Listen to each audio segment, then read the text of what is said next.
অভ্যন্তরীণ সংঘাত এড়াতে আওয়ামী লীগের গণহত্যার বিচার দ্রুত করার তাগিদ দিয়েছেন বৈষম্য বিরোধী ছাত্র আন্দোলনের নেতারা। সেই সাথে ক্ষমতাচ্যুত সরকারের দোসরদের সরিয়ে প্রশাসন ও আইনশৃঙ্খলা বাহিনী ঠিক করার কথা বলেছেন তারা।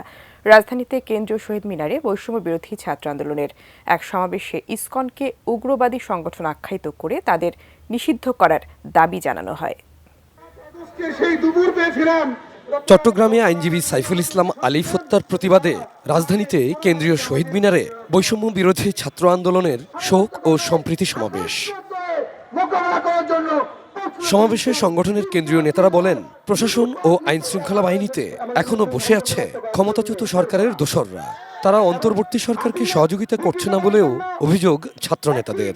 সরকারের কাছে খুব স্পষ্টভাবে বলতে চাই, আপনারা আওয়ামী লীগের গণহত্যার বিচার করেন। কোন ধরনের আওয়ামী লীগের দোষরদের দিয়ে দেশটাকে নির্মাণ করা সম্ভব না। ফোন ট্র্যাক করে করে খুঁজে বের করে ছাত্র নেতাদের জেলে পড়া হতো। সেই তদন্ত বাহিনী এখন কই? এখন কেন আমাদের গোয়েন্দা বিভাগ কাজ করছে না? এখন কেন এই ধরনের ষড়যন্ত্রের আগে থেকে কোনো খবর পাওয়া যায় না? সরকারকে বলতে চাই, আপনারা প্রয়োজন মতো প্রশাসনের আগা পাশতলা নতুন করে পাল্টান।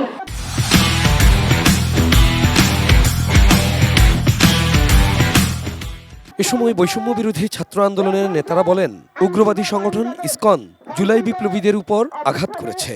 ইসকন সনাতনী নয় উল্লেখ করে কিভাবে তারা বিভিন্ন সময়ে সনাতন ধর্মাবলম্বীদের উপর হামলা এবং দখলদারিত্ব কায়েম করেছে সমাবেশে সেই তথ্য তুলে ধরা হয়। রাজধানীর স্বামীবাগের সনাতনী ভাইদের মন্দির এই ইসকনের উগ্রবাদীরা দখল করে নিয়েছে। এই ইসকনের উগ্রবাদীরা সিলেটে 2019 সালে রথ যাত্রায় হামলা করেছিল। এই উগ্রবাদীরা একটি গ্রাম থেকে আমাদের সনাতনী ভাই বোনদেরকে তাড়িয়ে দিয়ে ইসকনটা দখল করে নিয়েছিল। আইনজীবী সাইফুল ইসলাম আলিফ হত্যাকারীদের দ্রুত শনাক্ত করে গ্রেপ্তারের আলটিমেটাম দেন বৈষম্য বিরোধী ছাত্র আন্দোলনের নেতারা। অতি দ্রুত সময়ের মধ্যে যদি বিচার কার্যকর না করা হয়, তাহলে কিন্তু আমরা ধরে নেব এই সরকারের মধ্যেও সেই ভারতের আগ্রাসন সাপোর্টকারী দোসররা বসে আছে। সরকারকে বলতে চাই, আপনাদের উত্তর দেওয়ার সময় হয়েছে। Abul Kalam Azad, ATN news, Dhaka.